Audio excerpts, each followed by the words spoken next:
Cesar Portillo. I am a gay Latino living in Pasadena, California. The coming out story for me that really stays with me and has stayed with me all my life has been when I came out to my dad. My dad is from Mexico, very conservative man, and most of my time that I knew that I was gay, I was afraid of that moment and what that moment would be about. And what it was probably the most affirming coming out that I've had. I was in my 20s. I asked my brother to be there with me because I didn't know how my dad's reaction would be. And I told him, you know, Dad, I want you to know because I don't want to hide my life. I want you to know that I'm gay. And he stayed quiet for a little bit, and his response was, "You're my son, I love you, and that's all that matters." And that for me has been the most positive moment, I think, that I can think of in my life.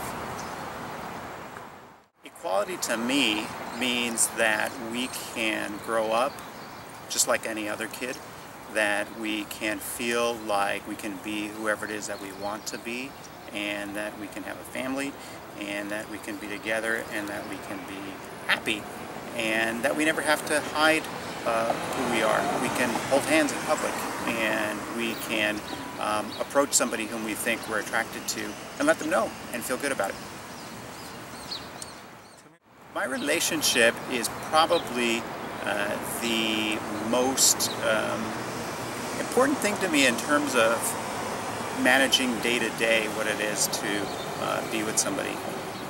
I have always thought that we as LGBT people have a special challenge in defining our relationships, so we're not just mimicking what heterosexual relationships are like. And the reality is that heterosexual marriage has been in the decline in America for a long time, and they've got to recreate it, and we've got to recreate it for ourselves too. And so for me, it's a continual experiment, a continual dialogue about what we mean to each other.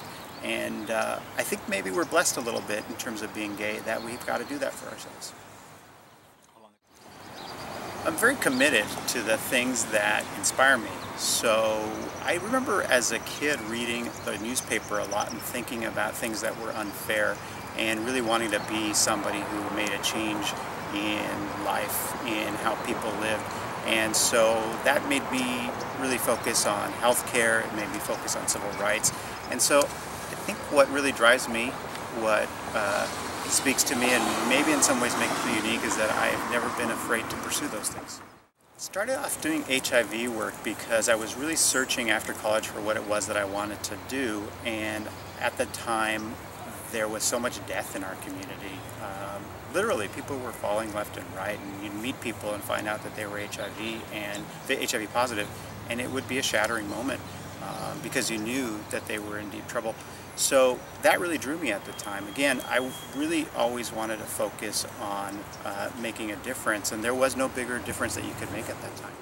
Family plays a huge role in my life. I chose to stay in Los Angeles when I had opportunities to move other places, largely because my family is here, and they really do give me a lot of hope and inspiration.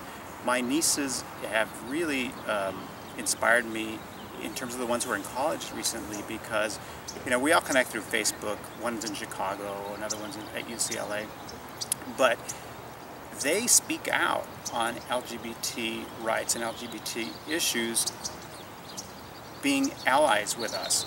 And to me, that's something that is a validation of my life, that they see the injustice in a way that really touches them, because they don't want any injustice happening to me or my partner or my family. And so to me, that's family, when we stick together.